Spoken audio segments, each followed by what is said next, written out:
Hello students, welcome to physics X. तो laws of motion में हम आज पढ़ने वाले हैं इक्विलिब्रियम पर बेस्ड कुछ क्वेश्चंस। ठीक है, तो जैसा कि मैंने बताया पहले लेक्चर में आपको थ्योरी बताई, थ्योरी के बाद में सेकंड लेक्चर में मैंने आपको एफबीडी बनाना सिखाया, free body diagram. Free body diagram का रिप्रेजेंटेशन कैसे होता है। ठीक है, आज हम क्वेश्चंस करने वाले हैं इक्विलिब्रियम पर बेस्ड। तो इक्विलिब्रियम पर बेस्ड क्वेश्चंस करने से पहले आपको कुछ एक बातें ध्यान रखनी होगी। क्या? जैसे अगर मैं बात कर रहा हूं इक्विलिब्रियम की, तो आपको क्या बात ध्यान रखनी होगी?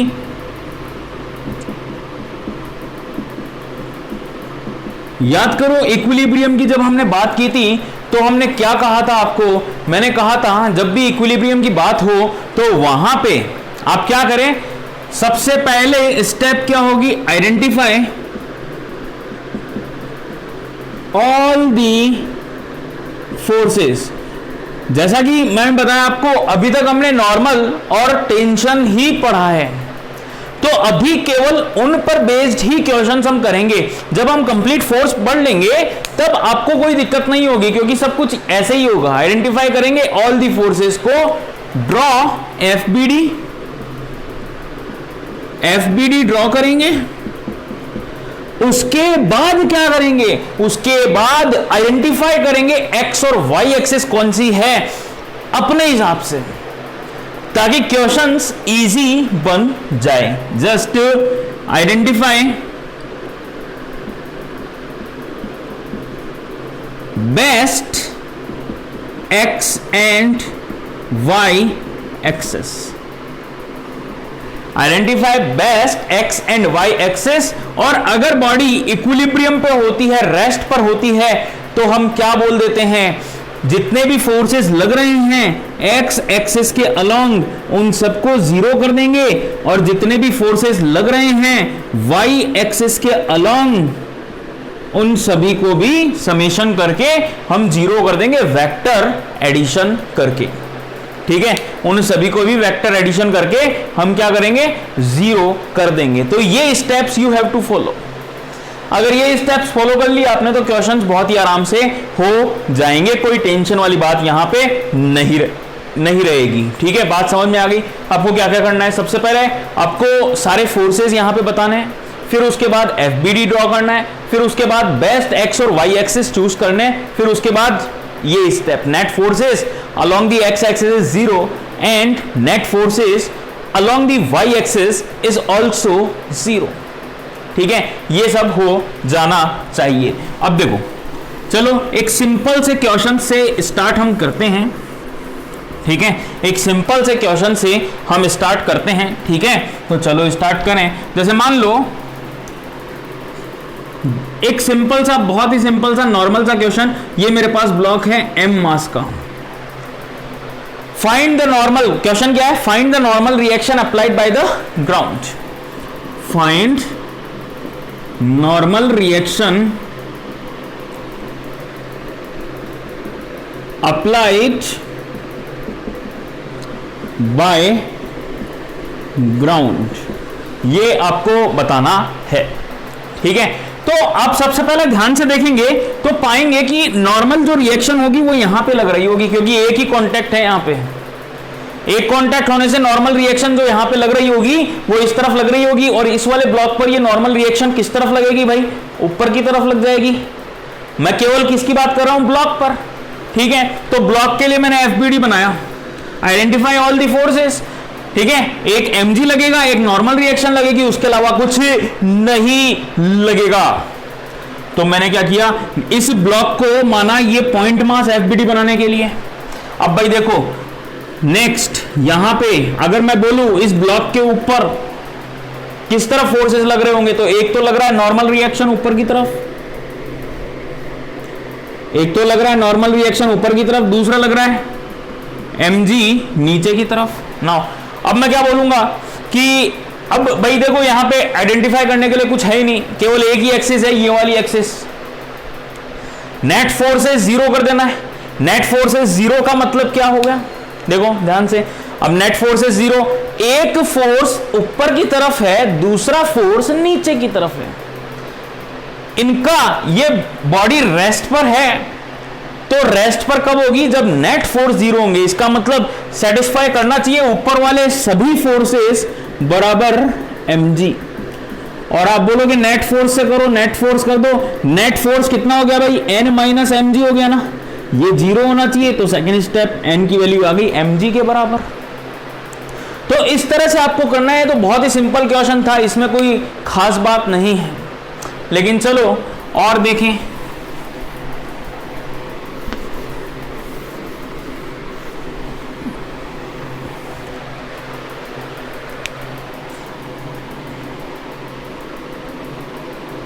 दिस इज m1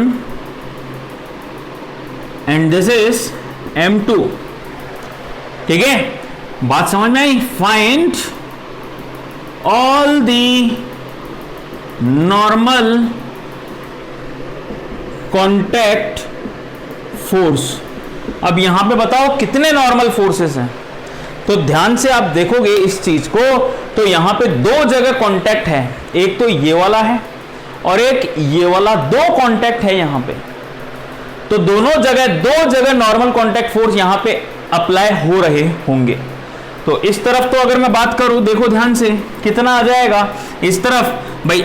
इस वाले ब्लॉक के कारण, इस वाले ब्लॉक के कारण, इस वाले ब्लॉक पर किस तरफ फोर्स लगेगा? ऊपर की तरफ लगेगा। ये आ गया नॉर्मल N1। इसका रिएक्शन क्या होगा? N1 इधर भी लग जाएगा। ग्राउंड के कारण, ग्राउंड के कारण इस वाले M1 वाले ब्लॉक पर कितना लगेगा? N2। और mg तो लगेंगे ही लगेंगे। mg मैं शो नहीं कर रहा हूं डायग्राम में, अभी FBD में शो कर देंगे। This is first FBD M1 वाले का, दिस इज M2 वाले का। M1 पर फोर्सेस देखो कौन कौन से लग रहे हैं। M1 ब्लॉक पर फोर्सेस देखो कौन कौन से लग रहे हैं। M1 ब्लॉक पर एक तो N2 लग रहा है, देखो किस तरफ लग रहा है? ऊपर की तरफ। ये लगा दिया मैंने N2। और एक N1 लग रहा है। N1 कौन सा है? इस वाले ब्लॉक के कारण नीचे की तरफ प्रेस कर रहा होगा ना इसको, तो ये आ गया N1। और बताओ, एक लग रहा होगा mg, तो नीचे की तरफ m1g। एंड m2 पर बात करते हैं। m2 पर एक तो फोर्स लग रहा है ऊपर की ओर N1, और एक और कोई लग रहा है क्या इस पर? अब आप ये ध्यान रखना, आप बोलोगे सर जमीन के कारण भी तो लग रहा है N2। अरे वो N2 इस पर लग रहा है, इस पर पूछ रहा हूं मैं, इस पर कौन कौन से फोर्स लग रहे हैं। आप बोलोगे सर इफेक्ट तो आएगा ही नहीं। बिल्कुल आ जाएगा इफेक्ट, तो देखो आ गया N1। तो ध्यान रखें, जब भी आप FBD बनाएं तो हमेशा केवल उन्हीं फोर्सेस को लें जो बॉडी पर एक्ट हो रहे हैं, इफेक्ट को नहीं लेना। इफेक्ट तो अपने आप आ जाएगा वहां पे FBD बनाते ही। ठीक है, बात समझ में आई? तो M2 पर कौन कौन से फोर्स लग रहे हैं बेटा? एक तो लग रहा है N1 ऊपर की तरफ और एक लग रहा है M2g। अब दोनों ही ब्लॉक रेस्ट पर है, इसका मतलब दोनों पर ही नेट फोर्सेस जीरो होंगे। तो मैं कह सकता हूं पहले N1 बराबर तो कितना आ गया? M2g आ गया। नेक्स्ट, यहां से ऊपर वाला फोर्स N2 है, नीचे वाले फोर्स N1 भी है और M1g भी है, तो N1 प्लस M1g। तो N2 की वैल्यू कितनी आ गई? N1 प्लस M1g आ गई। और N1 की वैल्यू कितनी है बेटा? M2g प्लस M1g, मतलब M1 प्लस M2g। बात समझ में आई? तो हमने इस तरह से फोर्सेस को बैलेंस किया है। नेट वेक्टर एडिशन जीरो कर देंगे, ऊपर वाले जितने भी फोर्सेस हैं रेस्ट के लिए नीचे वाले फोर्सेस को सेटिस्फाई करेंगे ही करेंगे। ठीक है, बिल्कुल क्लियर है, हाँ या ना?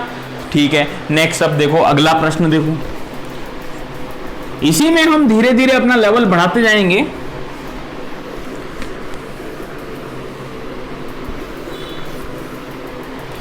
नेक्स्ट, ये अब देखो, ये सारे FBD हमने लास्ट क्लास में बना लिए थे ना, सारे FBD हमने लास्ट क्लास में बना लिए थे, इसलिए मैं इतनी बात बता रहा हूं आपको। ठीक है भाई, फर्स्ट लॉ के एग्जाम्पल पढ़ रहे हैं हम, फर्स्ट लॉ के क्वेश्चन। फर्स्ट लॉ क्या कहता है? Law of inertia, equilibrium. अगर कोई बॉडी रेस्ट पर है तो रेस्ट पर ही रहेगी जब तक कि सारे के सारे फोर्सेस का वेक्टर एडिशन नेट 0 हो जाए, कोई एक्सटर्नल एक्स्ट्रा फोर्स ना लगे। एक्स्ट्रा फोर्स लगता है तो बॉडी मूव कर जाएगी। तो हम आज की क्लास में केवल एग्जांपल्स कर रहे हैं फर्स्ट लॉ पर बेस्ड। ठीक है, बात समझ में आ गई। अगला प्रश्न,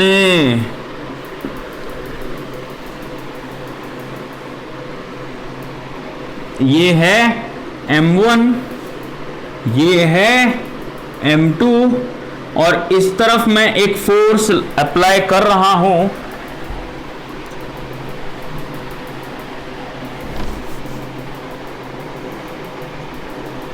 अब इसको मैं मास ले लेता हूं। M1 is, this is 5 kg and this is 5 kg। चलो, और इस पर मैं फोर्स अप्लाई कर रहा हूं 20 newton at an angle 37 degree.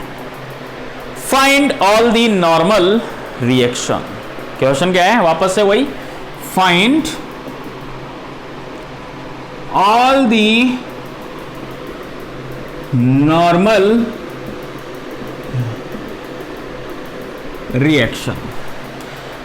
Normal reaction find out करने के लिए सबसे पहले आपको नॉर्मल कांटेक्ट पहचानने पड़ेंगे। तो चेक करो कहां कहां कांटेक्ट हो रहा है। 1 2 3 4। ध्यान से देखो, ये सभी क्वेश्चंस वही हैं, सभी क्वेश्चंस वही हैं जो हमने लास्ट क्लास में जिनके एफबीडी बनाए थे। ठीक है, बस अब की बार एफबीडी की जगह हम वैल्यूज निकालने जा रहे हैं, दो फोर्सेस को देख करके। ठीक है, वैल्यूज निकाल रहे हैं। तो देखो, अब इस 5 kg वाले का मैं डायग्राम डायरेक्टली बना रहा हूं। इसके कारण, जमीन के कारण ऊपर की ओर क्या N1 लग जाएगा? बिल्कुल लगा दो। इस वाले के कारण इस पर एक और फोर्स लगेगा N2 करके, तो इस पर भी रिएक्शन होगी N2। ये वाला 5 इस वाले ब्लॉक पर लग रहा है, ये वाला इस वाले ब्लॉक पर लग रहा है, तो ये लगा दिया हमने N2, दिस इज N1 ना। नेक्स्ट mg नीचे लग जाएगा। mg का मतलब 5 kg का ब्लॉक है, 5 kg का ब्लॉक है तो 5 kg का ब्लॉक mg 5 इंटू जी 50 इधर लग गया, और एक 20 न्यूटन का फोर्स इधर है। कितने एंगल पर? हॉरिजॉन्टल से 37 डिग्री पर, हॉरिजॉन्टल से 37 डिग्री पर ये वाला फोर्स एक्ट हो रहा है। ठीक है, बात समझ में आई। तो ये तो हो गया एफबीडी अपने पास 5 kg वाले ब्लॉक का, फर्स्ट वाले ब्लॉक का। नेक्स्ट अगर हम बात करें सेकंड वाले ब्लॉक के लिए, तो सेकंड वाले ब्लॉक के लिए देखो ध्यान से, यहां पे बना देता हूं मैं। N2 इस तरफ लग रही है, N3 जमीन के कारण ऊपर की तरफ लग रही होगी, और N4 इसके कारण ऐसे आ रहा होगा, और नीचे की तरफ लग रहा होगा mg, दैट इज 50।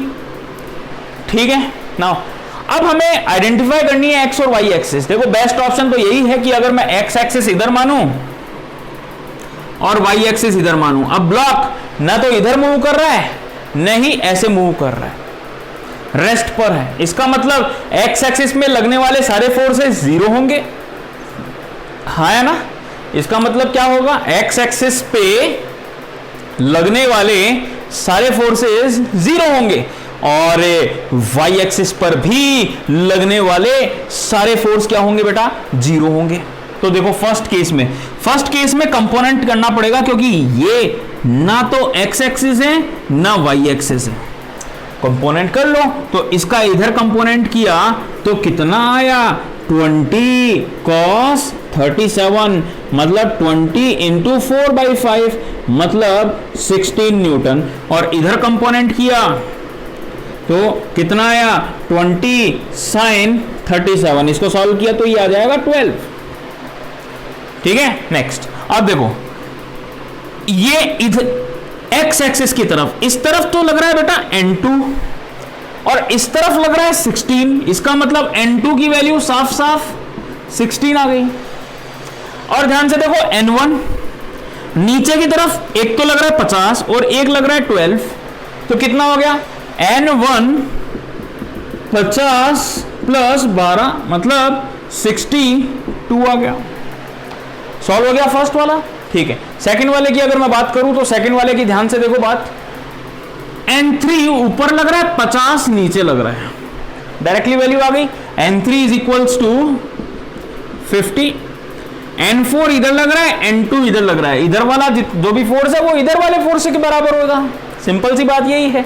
तो N4 N2 के बराबर हो गया और N2 कितना था बेटा 60।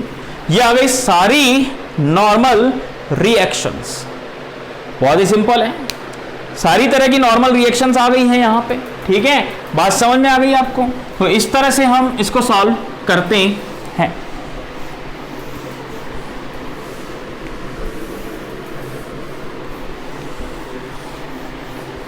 अगला प्रश्न, ठीक है। नेक्स्ट क्वेश्चन देखो ध्यान से, वही इक्विलिब्रियम के लिए ही, ऐसा भी किया था हमने एफबीडी में, याद कर लो, बिल्कुल किया था। ये एक वी शेप की स्ट्रक्चर थी, ठीक है।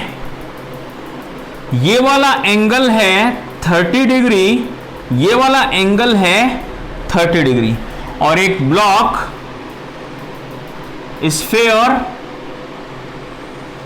इस तरह से रखा गया है, एक स्फीयर जो है वो इस तरह से यहां रखा गया है, ठीक है। Find normal reactions, find normal contact forces, ये है क्वेश्चन, ठीक है। तो देखो सबसे पहले वही एफपीडी बनाएंगे। एफपीडी बनाने के लिए हम क्या करेंगे, यहां पे एक कांटेक्ट है, यहां एक कांटेक्ट हो रहा है। नॉर्मल रिएक्शन कैसे लगेगी बता दी थी मैंने लास्ट क्लास में, बिल्कुल सेंटर से होती हुई ऐसे जाएगी, परपेंडिकुलर, दिस इज N1, जितने ज्यादा अलग अलग कांटेक्ट होंगे उतनी नॉर्मल रिएक्शन अलग होगी, सेम आनी होगी तो आ जाएगी अपने आप, उनको आप अलग अलग ही मान के चले। नेक्स्ट नीचे की तरफ लग जाएगा mg, तो देखो फर्स्ट नॉर्मल रिएक्शन N1 तो आ गई ऐसे, N2 आ गई ऐसे, नीचे लग गया mg। एंगल डिसाइड करना जरूरी है क्योंकि हमें x एक्सिस और y एक्सिस माननी पड़ेगी, ये परपेंडिकुलर है, हाँ है ना, ये वाला एंगल 90 डिग्री है, ये 30, तो ये वाला एंगल भी कितना हो गया 30 हो गया, ये परपेंडिकुलर 90 है ये वाला पूरा, इसका मतलब ये वाला एंगल कितना हो गया 60। इसी तरह से ये वाला एंगल भी कितना हो गया 60 डिग्री, मतलब ये 60 है, ये 60 है। अब मुझे फाइंड आउट करना है क्या क्या वैल्यू होगी, और ये वाला भी एंगल 60 है। तो वही देखो कंपोनेंट, अब हम x, तीन फोर्सेस आ गए, तो x और y एक्सिस चूज कर सकते हैं, कर लो चूज। इधर कंपोनेंट किया मैंने N1 cos 60, इधर कंपोनेंट किया N1 sin 60, इधर कंपोनेंट किया इस वाले फोर्सेस का N2 cos 60, और इधर कंपोनेंट किया इस वाले फोर्सेस का, तो N2 sin 60 आ जाएगा। ध्यान से देखो हॉरिजॉन्टल में एक तो फोर्स ये लग रहा है, एक ये लग रहा है, ये वाला फोर्स इस वाले फोर्स को सेटिस्फाई करना चाहिए, इसका मतलब N1 cos 60 की वैल्यू N2 cos 60 के बराबर होनी चाहिए, इसका मतलब क्या हो गया N1 बराबर N2 आएगा, N1 बराबर कितना आएगा N2।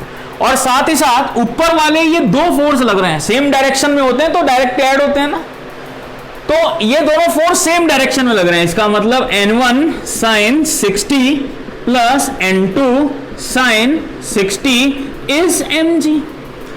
अब बेटा N1 और N2 दोनों बराबर है, तो इसको भी मैंने N1 √3/2 N1 √3/2 mg कर दिया। कितना आ गया बेटा N1 √3 बराबर mg, n1 की वैल्यू आ गई mg बाई रूट 3। ठीक है, बात समझ में आ गई। ये आ गई किसकी वैल्यू, n1 की। n1 की आ गई तो n2 भी आ गई। अब बात यहां आती है, मैं इस मेथड से सॉल्व नहीं करूंगा। अब देख रहे हो इस मेथड से सॉल्व करेंगे तो there are 4 steps to solve the question. ठीक है, there are 4 steps to solve the problems. ठीक है, बात समझ में आ गई। तो ये दिक्कत कर जाएगा अगर हम इस मेथड से सॉल्व करने जाएंगे तो इस मेथड से सॉल्व मत करो। 3 फोर्सेस आ जाते हैं तो हमारे पास एक मेथड और होता है, याद करो, लेमीज थ्योरम, जो कि वेक्टर में मैंने आपको बता रखा है। ठीक है, तो इस मेथड से चलो सॉल्व नहीं करेंगे, इसको हटाते हैं। Second method,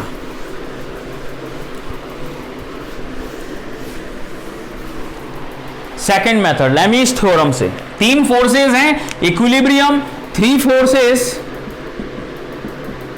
and equilibrium. एक बार तो आपको ये चीज सोचना ही होगा, लेमीज थ्योरम, एक बार तो ये आपको चीज दिमाग में आपके आनी चाहिए। देखो, एक तो फोर्स लग रहा है N1 एट एन एंगल 60, एक लग रहा है N2, इन दोनों के बीच में एंगल 60 था, एक लग रहा है mg, ये वाला हो गया 150 और ये भी हो गया 150 डिग्री। ठीक है, डायरेक्टली लिख दो, N1 डिवाइडेड बाई इसके सामने वाला ये वाला angle sine 150, N2 divided by इसके सामने वाला angle sine 150, mg divided by sine 60। आगे answer N1 is equals to ये वाला यहां दोनों से, N1 is equals to mg upon sine 60, sine 60 is √3/2 और साइन 150 इंटू साइन 150 इज 1/2। तो N1 कितना आ गया बेटा, यही N2 बराबर है। देखा, only 2 steps, 1 steps for equation, second step for calculation. तो ध्यान रखना, 3 फोर्सेस और इक्विलिब्रियम अगर आपके पास आ जाए, 3 फोर्सेस एंड इक्विलिब्रियम, 3 फोर्स और इक्विलिब्रियम अगर आ जाता है तो आप क्या लगा देंगे, लेमीज थ्योरम आपके दिमाग में आना चाहिए, क्योंकि आंसर उससे थोड़ा सा जल्दी आ जाता है। ठीक है, बात समझ में आई मैं क्या कहना चाह रहा हूं। ठीक है, तो मैं ये चीज आपको बताना चाह रहा हूं। ठीक है बेटा जी, अगला प्रश्न देखते हैं थोड़ा। ठीक है, अगला प्रश्न,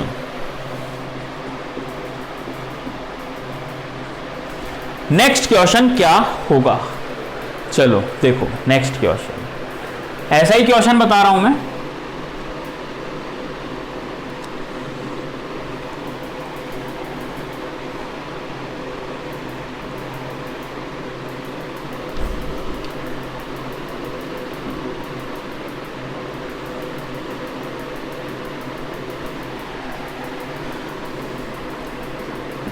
अब वो 2 दीवारें कुछ इस एंगल पर हो गई,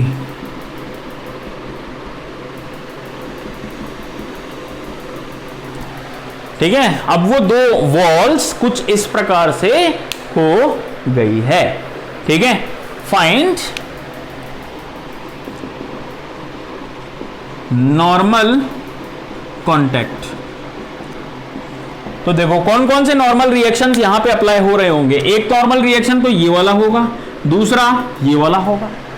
तो ये तो ऐसे लग जाएगा और ये ऐसे आ जाएगा, N1 और N2 perpendicular to the surface. mg नीचे की तरफ लग जाएगा, तो ये रहा मास N1, ठीक है। This is N2 and this is mg। Now अब ध्यान से देखोगे तो यहां पे आपको 2 इक्वेशंस बनाने की जरूरत नहीं है N1 और N2 में, एक ही क्वेश्चन में आंसर आ जाएगा, चाहे लेमी थ्योरम लगाओ चाहे कंपोनेंट मेथड यूज करो, आंसर आपका बिल्कुल इंस्टेंटली तुरंत आ जाएगा। सबसे पहले ये वाला एंगल देखते हैं, ये 30 डिग्री है तो ये भी 30 डिग्री हो गया, ये परपेंडिकुलर है तो ये वाला एंगल 60 डिग्री आ गया, दिस इज 60 डिग्री। कंपोनेंट किया कितना आया, n1 cos 60 n1 sin 60।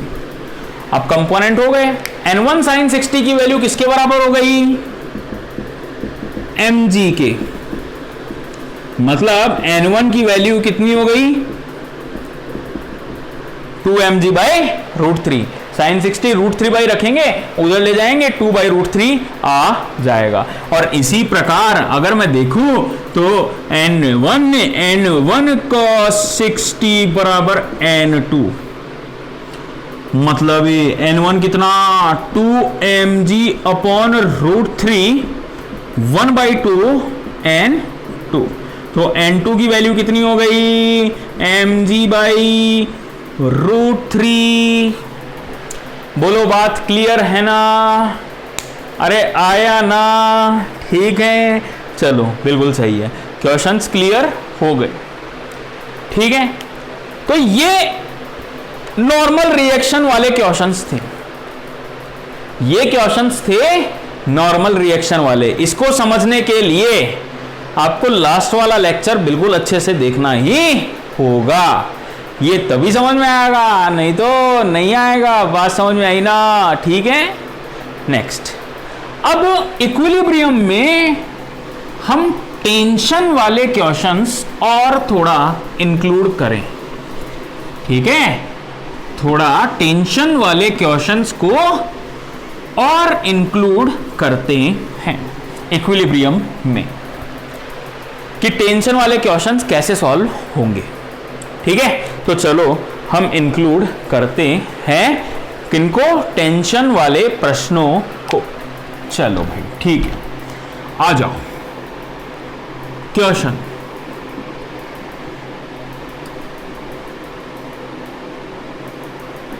Five kg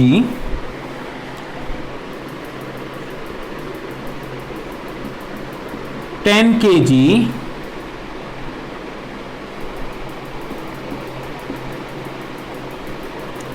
find tension in string AB and CD।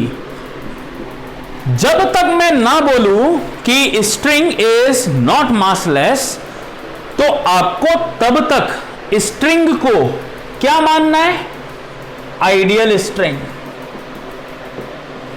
Ideal का मतलब मैं समझा ही चुका हूं आपको क्या होता है, तो तब तक आपको स्ट्रिंग को आइडियल अज्यूम करना है, ठीक है। बात समझ में आ गई, हाँ या ना। चलो पहले एफबीडी बनाते हैं, देखो ध्यान से। इस वाले पॉइंट पर टेंशन किस तरफ लगेगी, ऊपर की तरफ लगेगी, लेट्स अज्यूम T1 मान लिया।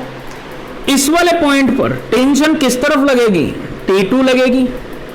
इस वाले पॉइंट पर टेंशन किस तरफ लगेगी, ऊपर की ओर T3, T2 ही लग जाएगी, क्योंकि स्ट्रिंग इज सेम। जब तक रस्सी सेम है तब तक टेंशन की वैल्यू चेंज नहीं होगी। जब तक रस्सी सेम है तब तक टेंशन की वैल्यू यहां बिल्कुल भी चेंज नहीं होगी, ध्यान रखना।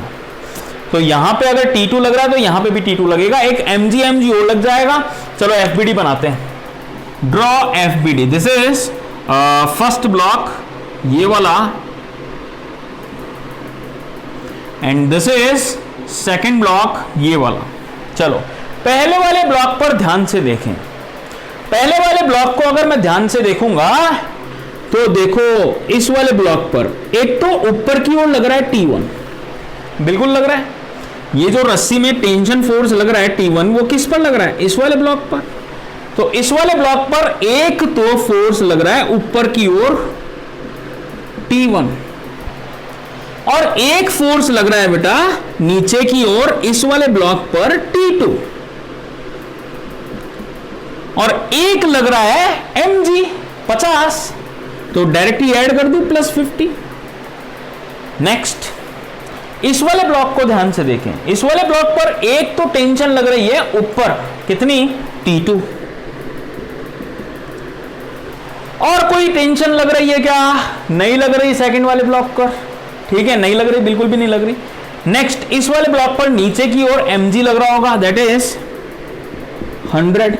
अब देखो इक्विलिब्रियम है, रेस्ट है, दो फोर्सेस हैं, ऊपर वाले फोर्स बराबर नीचे वाले फोर्स, मतलब T2 की वैल्यू तो आ गई 100 और T1 की वैल्यू कितनी आई, T2 + 50 बराबर है 150। आंसर बहुत ही सिंपल है, कुछ करना ही नहीं है, बिल्कुल very very very simple question. ठीक है, तो बात समझ में आई, हाँ या ना। Next,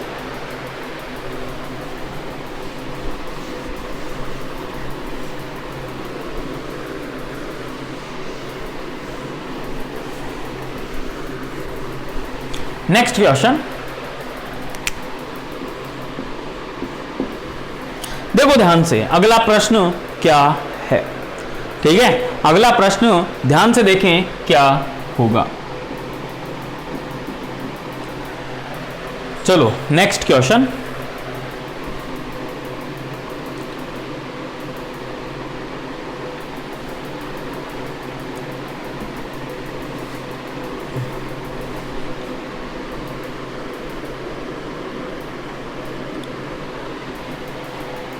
a heavy string of mass m and length L is hanged. Find tension at point A, B and C. This point is A, this point is B, that is midpoint, and this point is C, that is ये point. ठीक है, ये वाले points है हमारे पास, इन सभी points पर आपको टेंशन बतानी है कि कितनी टेंशन यहां लग रही है। तो इस टाइप के क्वेश्चंस थोड़ा सा ध्यान रखिएगा, गलत ना करना। This is not ideal string, not an ideal string, ठीक है। तो प्रैक्टिकल स्ट्रिंग इसी तरह की होती है, लेकिन इनएक्सटेंसिबल। तो मास is uniformly distributed, mass m, length l, यहां पे और कुछ नहीं बोला है क्वेश्चन में, तो just you have to assume that mass is uniformly distributed, mass is uniformly distributed, ये आपको बोल देना है। ठीक है, बात समझ में आ गई बिल्कुल। अब चलो इस वाले क्वेश्चंस को हम कैसे सॉल्व करते हैं ध्यान से देखें। इसको हटा देता हूं मैं क्वेश्चन को, नहीं ज्यादा बड़ा नहीं है क्वेश्चन, अब मैं ये मत सोचना क्वेश्चन हटा रहा हूं, ज्यादा बड़ा नहीं, बहुत ही सिंपल सॉल्यूशन होगा, बस थोड़ा कॉन्सेप्ट ध्यान में रखें क्या होगा वो मैं आपको बता देता हूं। चलो, मैंने आपको बोला था एक बात, क्या कि हैवी स्ट्रिंग जो होती है, हैवी स्ट्रिंग जो होती है उसके हर पॉइंट पर टेंशन डिफरेंट डिफरेंट होती है। ठीक है, हैवी स्ट्रिंग के हर पॉइंट की बात करें तो टेंशन जो होती है वो डिफरेंट डिफरेंट होती है। इसका मतलब यहां पे टेंशन डिफरेंट है, यहां पे डिफरेंट है, यहां पे डिफरेंट है, यहां डिफरेंट है, यहां पे हर जगह डिफरेंट है। ठीक है, बात समझ में आ गई। जब हर जगह टेंशन डिफरेंट है तो अब देखो कैसे हम कैलकुलेट करते हैं। फर्स्ट एट पॉइंट ए की बात करता हूं, एट पॉइंट ए, ध्यान से देखो, ए पर जो स्ट्रिंग का ये वाला हिस्सा है इस पर फोर्स कौन लगा रहा होगा? ये पूरी की पूरी रस्सी लगा रही होगी ना, ये पूरी की पूरी रस्सी यहां पे फोर्स अप्लाई कर रही होगी, हाँ है ना, सही बोल रहा हूं ना, ये पूरी की पूरी रस्सी यहां पे फोर्स अप्लाई कर रही होगी। सही है मेरी बात, बिल्कुल ठीक बोल रहा हूं, कोई दिक्कत यहां पे बिल्कुल नहीं। चलो तो मैं क्या करता हूं, इस पूरे के पूरे मास को मैं क्या करता हूं, इस पूरे के पूरे मास को उठा करके एक बक्से में बंद कर दिया, ब्लॉक में। ये रहा वो ब्लॉक, और इसका मास कितना हो गया, m। इस पूरे के पूरे मास को उठा करके एक बक्से में बंद कर दिया, जिसका मास कितना हो गया, m हो गया। नाउ अब मैंने इसको मासलेस स्ट्रिंग से ऐड कर दिया और ऐसे जोड़ दिया, तो ये वाला पॉइंट ही A पॉइंट है, ठीक है। This is massless string. मैंने क्या किया, इसको मासलेस स्ट्रिंग से जोड़ दिया और इसको लगा दिया। अब पॉइंट ए पर टेंशन कैलकुलेट करनी है, मतलब इस वाले पॉइंट पर टेंशन कैलकुलेट करनी है। पॉइंट ए पर टेंशन मतलब ये इस रस्सी में टेंशन, और ये मासलेस स्ट्रिंग मानी था, रस्सी में तो टेंशन बराबर ही होगी, कहीं भी कैलकुलेट कर लो। अब तो बराबर, अब तो फटाफट बता दोगे आप टेंशन क्या होगी। तो ऐसे सिस्टम आपको बनाना है, ये सिस्टम आपको डेवलप करना है।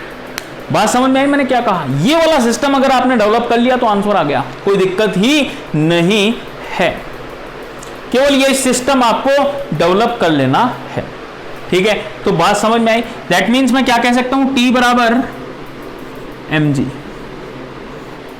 ऊपर T नीचे mg। ये पॉइंट A पर टेंशन आ गई, TA।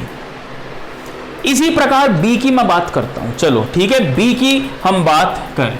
Eight point B, at point B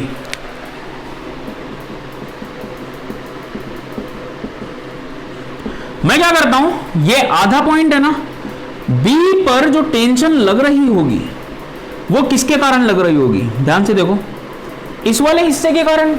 तो मैंने इस वाले हिस्से को,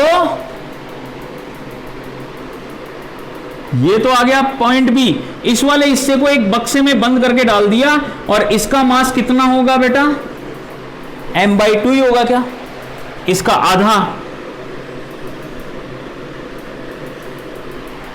आधा हाँ है ना, m/2। इसको मासलेस स्ट्रिंग से ऐड कर दिया, तो जो इस स्ट्रिंग में टेंशन होगी वही टेंशन पॉइंट B पर होगी, ठीक है। बात समझ में आई। Next, this is m/2, this is tension at B, this is tension at B। कैसे भी निकाल लो, इसको मास में बंद करके डाल दो तो यहां से आ जाएगा, नहीं तो ये है ही अपने पास, तो डायरेक्टली कितना आ गया बेटा, हो गया। बोलो, बात समझ में आई। तो मास की अगर कोई स्ट्रिंग आती है तो you have to solve in this manner, बहुत आसान सवाल है। अगला,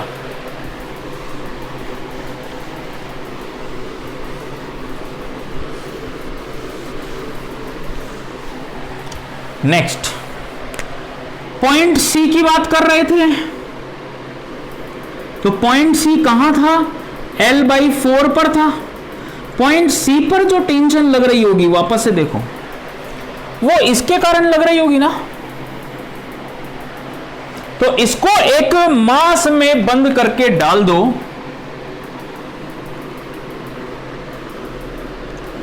और इसको मासलेस स्ट्रिंग से जोड़ दो। L/4 लेंथ का जो मास होगा m/4 होगा, ये रहा। इस स्ट्रिंग में टेंशन ही मुझे कैलकुलेट करनी है, तो मैंने बोल दिया T@C, यहां पे भी TC, तो कितना आ गया बेटा, TC बराबर। तो इतने सिंपल क्वेश्चंस ये होते हैं जो आपको ध्यान रखना है, ठीक है। बात समझ में आ रही है मेरी। नेक्स्ट, अगला क्वेश्चन देखो ध्यान से।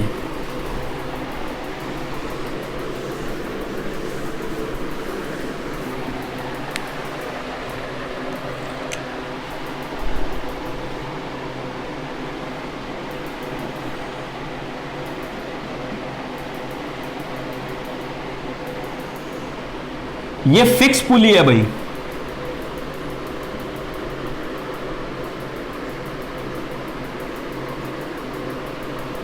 ठीक है, ये फिक्स पुली है।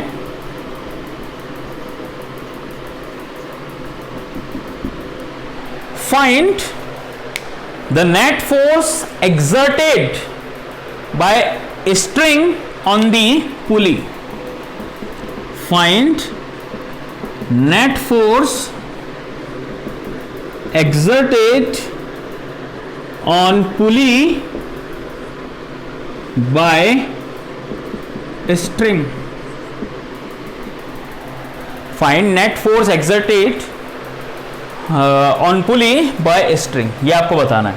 तो देखो, अगर मैं बात करूं स्ट्रिंग की, तो ये जो स्ट्रिंग होगी, ठीक है, ध्यान से देखो, स्ट्रिंग ने या तो एक चीज ये वाला पूछ रहता है, find the net force exerted on the pulley by string, या फिर इसी को दूसरे तरीके से पूछ लेता है वो, और ये जो क्लैम्प्ड है ना इसमें,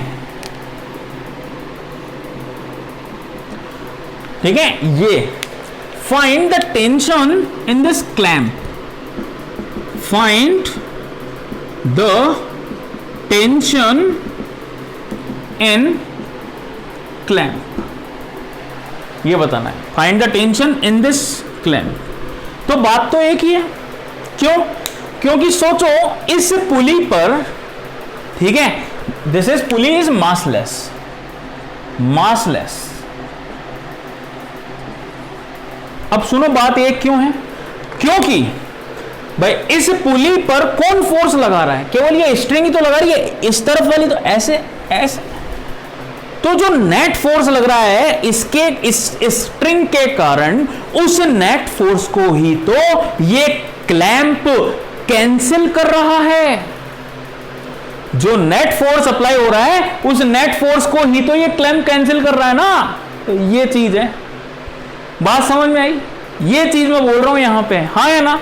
ठीक है, तो बात समझ में आई ना? तो देखो, एक तो टेंशन इस पर पुली पर, इस पुली पर रस्सी के द्वारा, याद करो बताया था ना, टी, और यहां पे भी ऐसे टुवर्ड्स दी स्ट्रिंग टी, और यहां पे भी ऐसे T.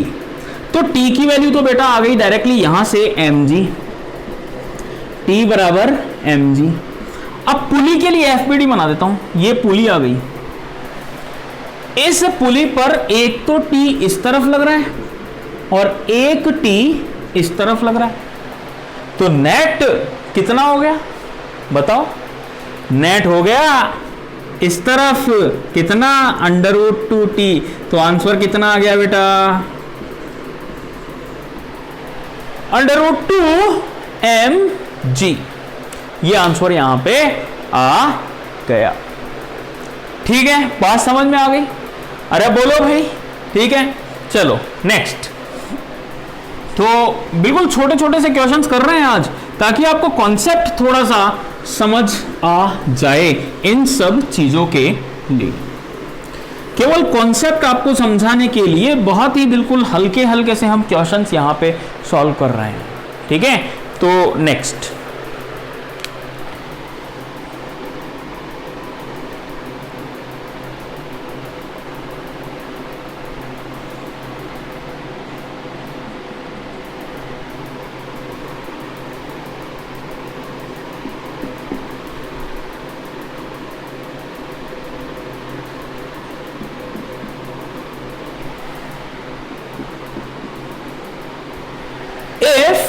block is in equilibrium, if block of mass 10 kg is at rest, then find tension in both strings. Strings are massless and inextensible.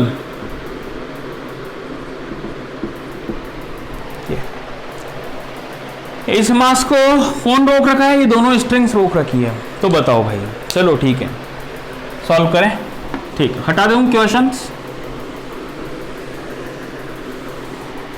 चलो देखो भाई ध्यान से, इसको सॉल्व हम कैसे कर सकते हैं। अगर मैं बात करूं यहां पे एक तो टेंशन लग रही होगी इस तरह से T1, स्ट्रिंग अलग हो गई, टेंशन चेंज हो जाएगी। यहां पे टेंशन लग रही होगी T2 और यहां mg, ये वाला एंगल आ गया 30 डिग्री और ये वाला एंगल आ गया 60 डिग्री। कंपोनेंट कर लो, x और y एक्सिस ये वाली अगर मानोगे तो कंपोनेंट कर लो, क्योंकि दो फोर्सेस ऐसे हैं। चलो कंपोनेंट कर लेते हैं। इधर कितना आ गया बेटा T2 cos 60 और इस तरफ T2 sin 60। इसके कंपोनेंट कर लिए T1 sin 30 और इधर सॉरी इधर कोस आएगा cos 60 sin 60 और T1 cos 30। ध्यान से देखो, इस वाले ब्लॉक पर हॉरिजॉन्टल वाले फोर्स तो ये लग रहा है, तो बराबर कर दो हॉरिजॉन्टल वाले फोर्सेस को। T1 sin 30, T2 sin 60, मतलब कितना हो गया T1/2 T2 √3/2। एक इक्वेशन तो ये आ गई। दूसरी इक्वेशन ऊपर वाले force mg, T1 cos 30 T2 cos 60 is mg, मतलब 100, m10 g10 100 हो गया। वैल्यू रख देते हैं, T1 की वैल्यू √3 इंटू T2 रख दी, cos 30 √3/2, T2 plus cos 60 1/2 is 100। 3 हो गया ये, √3 इंटू √3 3, 3/2 प्लस 1/2 इज 2, तो T2 आ गया 50 और यहां पे वैल्यू रख दी T1 इज √3 इंटू T2, 50 √3 आ गया। ठीक है, T1 is T2 √3 50 √3 Newton. T1 आ गया 50 √3, T2 आ गया कितना 50। तो ये आ गई दो स्ट्रिंग वाले क्वेश्चन। ठीक है, अब आप बोलोगे साहब मेथड 2 करो। बिल्कुल, 3 फोर्स और इक्विलिब्रियम, 3 फोर्स और इक्विलिब्रियम, इसका मतलब क्या आ गया method 2, 3 forces and equilibrium. That means Lami's theorem, Lami's theorem, हाँ या ना? अरे बोलो यार, घबरा काहे रहे हो? 10 kg 60 degree, this is T2, this is T1। ठीक है, तो चलो ये आ गया मेरे पास T2, कितने एंगल पर आया? ये आया 30 डिग्री पर। ये आ गया T1 और ये वाला कितने डिग्री पर आया? 60 डिग्री पर। और नीचे क्या है? 100। ठीक है, बात समझ में आई? तो ये टोटल एंगल, ये वाला एंगल कितना हो गया बेटा? 90 डिग्री। और ये वाला कितना हो गया बेटा? 120। और ये कितना हो गया? 150। तो डायरेक्टली अप्लाई कर दो। T1 अपॉन साइन इसके just opposite 120, T2 upon sine 150 और 100 अपॉन साइन 90। तो T1 की वैल्यू तो कितनी आ गई यहां से? 100 साइन 90 इज 1 इंटू साइन 120 √3/2, 50 √3। ठीक है, और इसी प्रकार T2 की वैल्यू कितनी आ गई यहां से? Sine 150, 100 sine 150 1/2, 50 newton. There are 3 steps.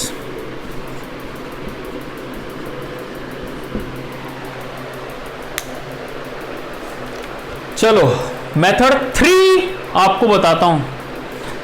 सबसे पहले क्लास जब स्टार्ट हुई थी उस समय जो मैंने एक चीज लिखी थी, best X and Y axis identify करो।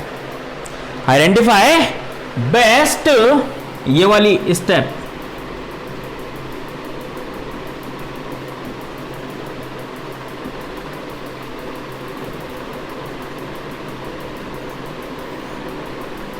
Identify best X and Y axes. क्यों बोल रहा हूं? क्योंकि इससे जब सॉल्व करेंगे ना बेटा, 2 स्टेप में आंसर आ जाएगा। यहां पे कितना लगा? 3। वहां डायरेक्टली मैं ये वाली स्टेप लिखूंगा। अब ध्यान से देखो क्यों।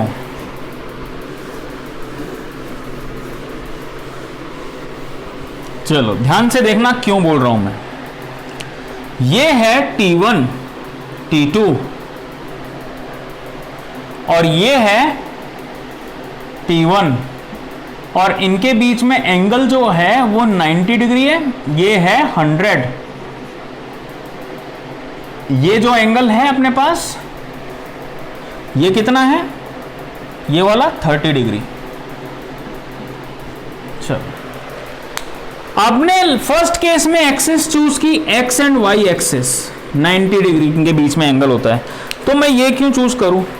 अगर ये वाले चूज करूंगा तो मुझे 2 के कंपोनेंट करने पड़ेंगे, T1 और T2 के। अगर मैं एक्सिस यही चूज कर लूं तो this is X and this is Y, मुझे कंपोनेंट केवल इसका करना पड़ेगा और किसी का नहीं, डायरेक्ट आंसर आएगा। तो कंपोनेंट कर लो, एक तो इस डायरेक्शन में और एक इस डायरेक्शन में। पहले वाला अगर मैं बोलता हूं ये 30 है तो ये वाला एंगल कितना हो गया बेटा? 60 डिग्री। ठीक है, कर लो कंपोनेंट। 100 cos 60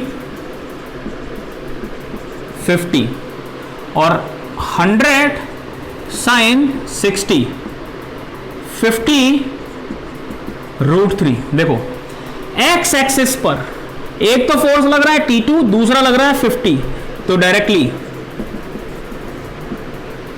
वाई एक्सिस पर एक फोर्स लग रहा है T1 तो दूसरा लग रहा है 50 √3।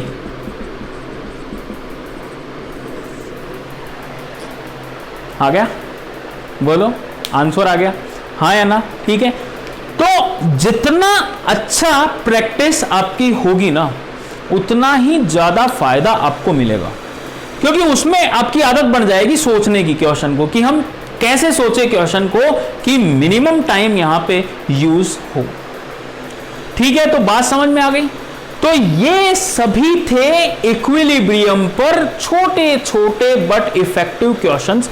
काफी ज्यादा क्वेश्चंस आज हमने कर लिए हैं, तो इनको थोड़ा सा आप ध्यान से देखो, प्रैक्टिस करो। बहुत अच्छे से प्रैक्टिस करोगे ना बेटा, कहीं कोई गड़बड़ यहां नहीं होगी, ये गारंटेड बात हो गई। ठीक है, बात समझ में आ गई? कहीं कोई गड़बड़ यहां नहीं होगी। चलो आज के लिए इतना ही, thank you very much. Next class में हम सॉल्व करेंगे एक्सेलरेशन वाले क्वेश्चंस। अभी जैसे इक्विलिब्रियम वाले किए हैं फर्स्ट लॉ पर बेस्ड, नेक्स्ट क्लास में आपको सेकंड लॉ पर बेस्ड क्वेश्चन सॉल्व करवाऊंगा, फिर कंबाइंड हम सॉल्व करेंगे उन दोनों पर बेस्ड। तो ठीक है, आज के लिए इतना ही। बिल्कुल अच्छे से इनको सॉल्व करो, पढ़ो। Thank you very much.